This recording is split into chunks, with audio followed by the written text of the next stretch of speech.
Nah, that's gotta be one of the most insane, batshit, bonkers endings to a movie that I've seen in a really long time. I'm letting you know right now, you're not ready for that third act of Alien Romulus. Because I genuinely couldn't believe what I was seeing on the screen. So if you couldn't already tell, I just got back from watching Alien Romulus, and me and you, we gotta talk about it in a spoiler-free manner, of course. I even got me a little Alien Romulus pin. And yes, I brought my popcorn bucket with me. Her name is Geiger, acknowledge her. I'm gonna be honest, Alien Romulus was kind of a mixed bag for me, and normally I start off with my negatives, but I'm gonna give you all my positives first. Starting off with this man, David Johnson, who plays Andy, the synthetic in the movie, because he is the star that Pearl thinks she is. I'm a star! I love the way he pulled off cowardly yet calculated. Every tick and facial movement was just, mwah! We gotta hang his jersey up in the rafters for real. Kaylee Spaney, in my eyes, can do no wrong, and she gives off another great performance here, playing the new Ellen Ripley type role. And really, the entire supporting cast of Archie Renault and Isabella Merced, who gives off a scream that if you were to look up in the dictionary the term scream queen, it would be this scream. All great performances. I think the visuals and the cinematography in this movie were gorgeous. Some of the best we've seen in the entire Alien franchise. It felt very Dead Space meets Alien, which obviously it all goes back to Alien. Shout out H.R. Geiger and Ridley Scott. But I also really love the use of lighting in this movie. Like this shot here is crazy foreshadowing with a shadow. How many entendres is that? That's the power of the image right there.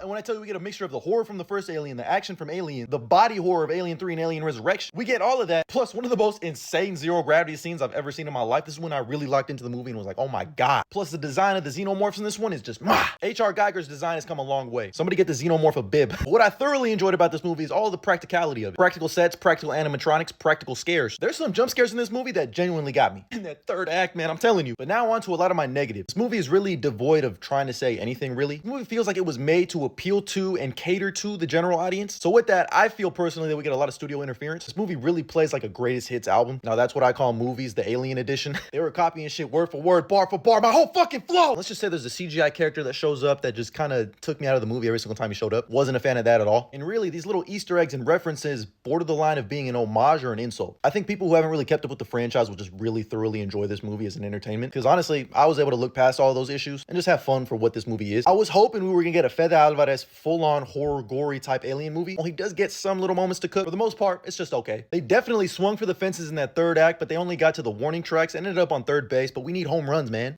Oh yeah, the sound design in this goes crazy. And there's genuinely like 4 or 5 jump scares that got me. There's one that I guarantee you're not gonna see coming and it's gonna get you. So while I was hoping that Romulus was gonna birth a new breed of really ferocious alien films, what we got was just fine. But you know what? I'm okay with that because they were just doing what's best for the company. I ended up giving Alien Romulus 3.5 out of 5 stars on Letterboxd. By the way, follow me there for more in-depth reviews. And let me know if you've seen Alien Romulus, let me know your thoughts down below. And if you're gonna see Alien Romulus, let me know your thoughts down below. And as always, like and follow for more.